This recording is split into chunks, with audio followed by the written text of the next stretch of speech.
My name is Beth Sewilla, and I've been coming to Discovery with my family since the very first sermon over in Centaurus in March of '99.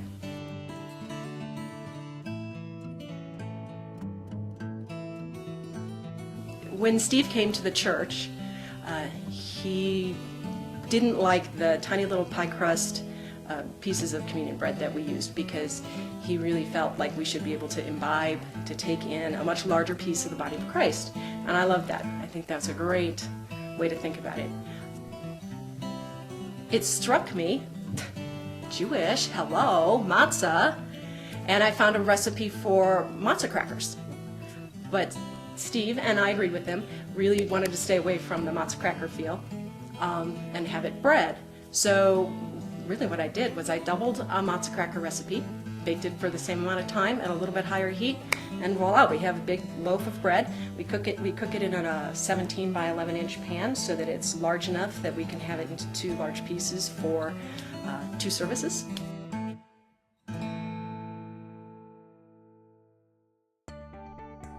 So in a Passover meal, they use bitter herbs to remind them of breaking the bitter chains of slavery that they had gone through in Egypt for so many years.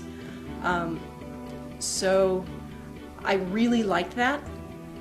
I wanted to incorporate that into the bread somehow, but I wanted to incorporate it in a way that would taste good.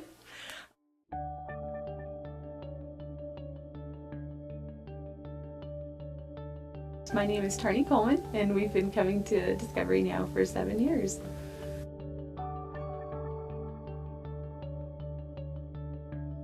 Beth Sewilla approached me, as she did probably everybody that is doing it, and at first I laughed a lot because I am not a cook or a baker or anything like that, and I just thought she's got the wrong person on this email.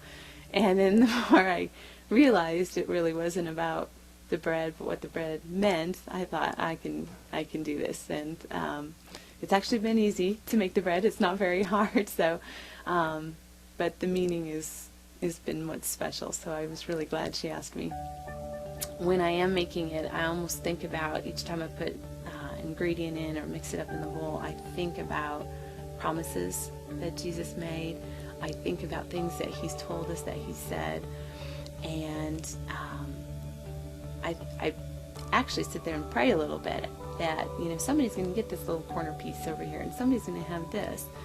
And when they do break that off, and when they do have it, let it mean something. Let them really take in that they are consuming something that is representing His body, and what that truly means to us. So I think of not everybody in the church, there's a lot of people, but I think of people, and I just think when they take this piece, let it just not be, let me get through this and have the bread and I'll sit back down quietly, but wow, just be in awe of what they're putting in their mouth and why, what that means.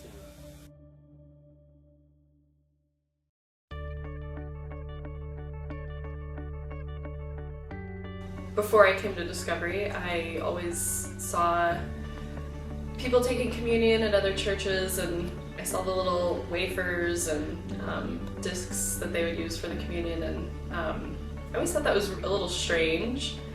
It seemed like there was some, company that makes these wafers and sells wafers to use for communion, and I just always had a weird feeling about that you would just go buy what's supposed to be a symbol of remembering Christ's death on the cross. And when I came to Discovery and I saw that they actually bake their own bread, I thought that was amazing. I about a year ago saw a ad in the weekly that they needed some more communion bakers, and so I contacted Beth Sewilla and decided to help out, and I've really enjoyed doing it. I especially like picking out the different items that I want to use to make it and to put into it. It just seems really like an interesting thing to be able to do. And more than that, I've really enjoyed blessing the bread before I bring it to church, right after it's baked and before I wrap it up to bring it in. I always do a prayer that it'll help everybody really remember what Christ has done for us and help further their relationship with the Lord.